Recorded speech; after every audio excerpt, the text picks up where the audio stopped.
নমস্কার।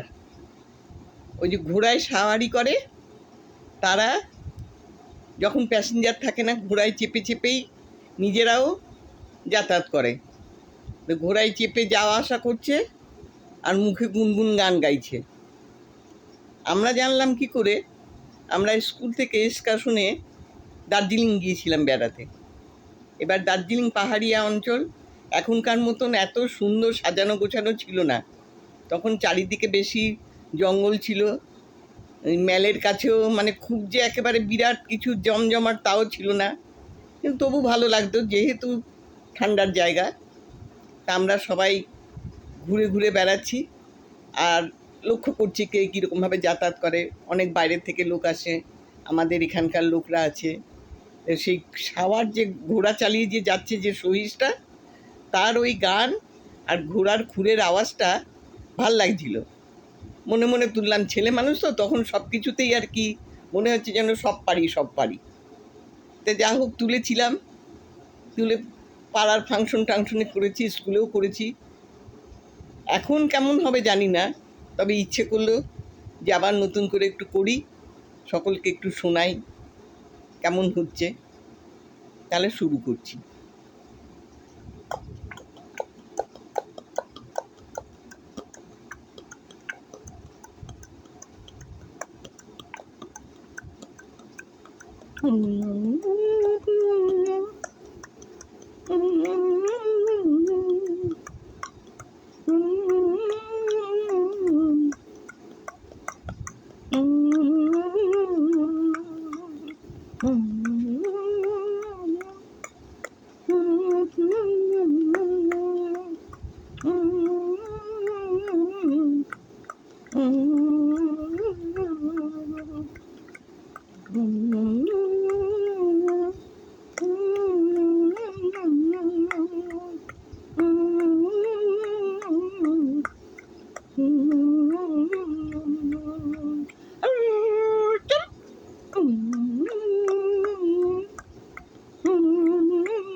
নমস্কার।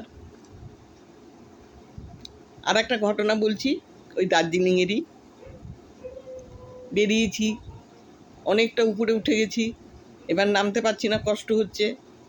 ওই রকম একটা ছোটোখাটো দোকানের পাশে গাছের নিচে বসলাম। পাইন গাছ হবে হয়তো। পাইন গাছের নিচে ওই ওরা হয়তো নেপালি কিংবা ভুটিয়া টুটিয়া হবে। তারা সব ওই টুপি টুপি পরে ঠান্ডার মধ্যে চা বানাচ্ছে, বেশ ভালো ভালো দুধের চা। বসে বসে চা খাচ্ছি আর চারিদিকে তাকিয়ে তাকিয়ে গাছপালা, লোকজন দেখছি।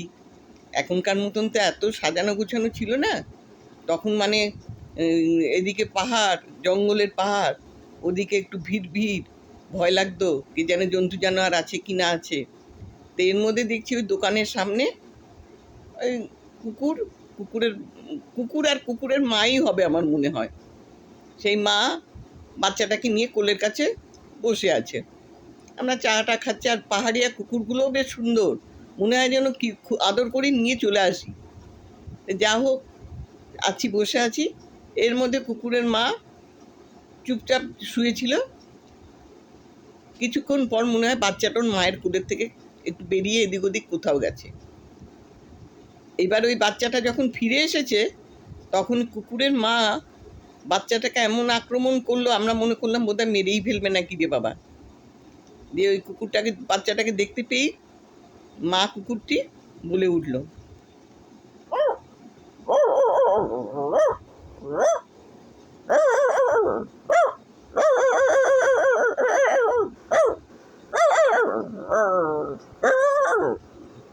বাচ্চা কুকুরটি তখন বলছে,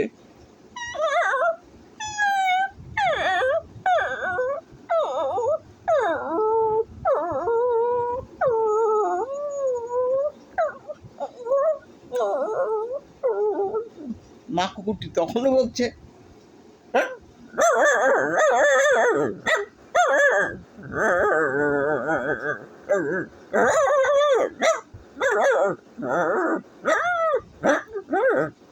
বাচ্চাটা তখনও করছে কান্না।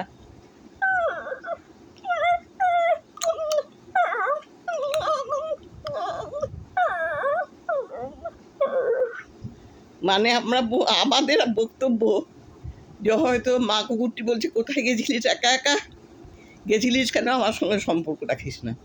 আর বাচ্চার কুকুরটির বক্তব্য, মা আমাকে ক্ষমা করো, আমাকে তোমার কোলের মধ্যে নাও, আমাকে খেতে দাও। আমরা আর আমাদের কল্পনা তখন। যা হোক, কেমন হলো, আমার মনে হচ্ছে অনেক দিন পর সেই ছাত্রী জীবনে ফিরে গেছিলাম, তাই একটু মনে পড়লো, করলাম। নমস্কার।